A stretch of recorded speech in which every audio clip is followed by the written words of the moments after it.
আপনি আমাকে ভালোবাসতেন। আমি বিশ্বাস করতাম এটা। আর সেই বিশ্বাসটাই ছিল আমার সবচেয়ে বড় পাপ। হয়তো ভালোবাসাটা খুব বেশি পবিত্র ছিল। আর আমি ছিলাম খুব বেশি সরল। আমি তো শুধু আপনাকে চেয়েছিলাম।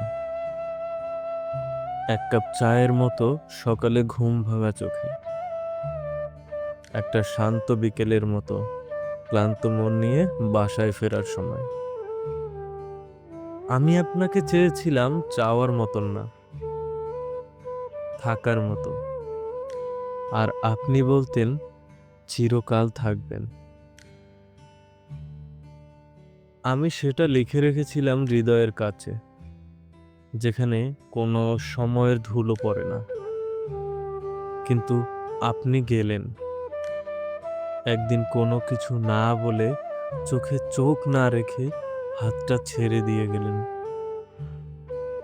সেদিন বুঝলাম, ভালোবাসা যদি একতরফা হয় তাহলে সেটাই সবচেয়ে পবিত্র পাপ। আমার অপরাধ কি ছিল জানেন? আমি আপনাকে খুব বেশি বিশ্বাস করেছিলাম। আমি ভেবেছিলাম আপনি ব্যতিক্রম। আপনি জানতেন না আমি আমার শেষটুকু অবধি আপনাকে দিয়ে দিয়েছিলাম।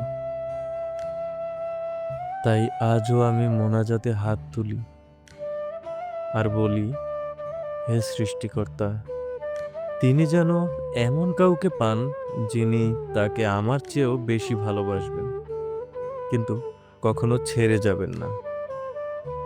আর আমি পারিনি, কারণ আমার ভালোবাসা পবিত্র ছিল।